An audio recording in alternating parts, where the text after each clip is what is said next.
Welcome to the Properties to Profit podcast. I'm Michael, your host. Excited to share with you my journey from a six-figure job to building a successful real estate business. Each episode will explore various aspects of real estate investing, from wholesaling and flipping to managing rentals.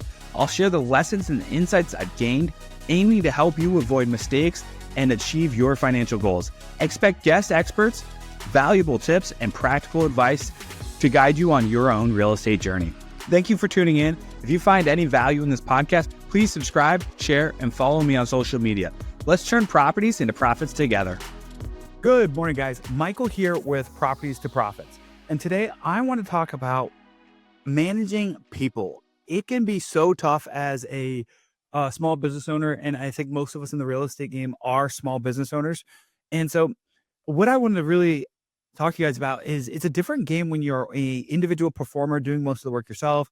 You're locking up deals, you're managing your contractors. Most of us do that pretty well, and it's much easier to do, I think, for most of us, because we've got into business for ourselves to make more money and we wanted more opportunity, and we probably did okay in other jobs. Myself personally, I've always been a great individual performer. I've made multiple six figures at other jobs, especially when it was just in sales, and just because it was show up, do the work, they provide leads, and if I close them, I get paid. I've always been really good at that. And up until a certain point in my businesses that I've owned, I was just the performer, and I did it really well. I grew really fast, faster than most people, and it's because I'm a great individual performer. But getting to the next level, it's really hard to make seven figures being an individual performer, and impossible to make 10 million plus, which I'm trying to get to, by being an individual performer. I don't know anyone other than athletes, right? And unfortunately, I just wasn't gifted an athlete body to be able to do that. A lot of that has to come down to luck. And so the reason I share that with you is because as I'm trying to scale to 10 million and beyond, I've got to change my frameworks, right? And I got to stop being an individual performer and learn how to lead and manage people and get them to be individual performers. And it's a little bit harder to get someone else to be an individual performer than get yourself to be an individual performer. You can always work more, you can always do more things, but now you got to convince other people to do those things, and you got to give them shortcuts so they get there faster than you could individually. And so one thing I've really learned is you have to do a pre-performance paragraph. So what's that look like, you ask? Well, in sales, every time you're going to make a call or make it go to appointment, you think about the outcome you want, right? Think about it as athletes. Michael Jordan could make a 3-point shot with his eyes closed because he could visualize the outcome. Well, it's the same thing in sales. You visualize the outcome you want. In my industry, I'm buying houses, so I'm going to help solve the seller's problem by asking great qualified questions and making sure that the outcome benefits them. And if it benefits them, there's typically a profit in it for me. And if not, that's okay. There's going to be someone else there. And so it's the same thing when you're going to manage people.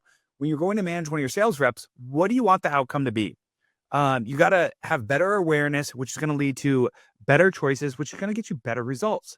So if you're going to meet with a salesperson who isn't performing, well, you want to get them back to performing and understanding what their situation is and really helping them, guide them to what they actually want out of life. And so what I've started to do is going into conversations with salespeople who need to improve on something. It's like, well, what do I want them to take away from this conversation? Well, one, I want to make sure that they know that they're doing well, that they are improving, and that they are on track for the most part for where we need to be. I want them to know that there are things to improve on, and I want to show the value of when they improve these things, what's going to happen.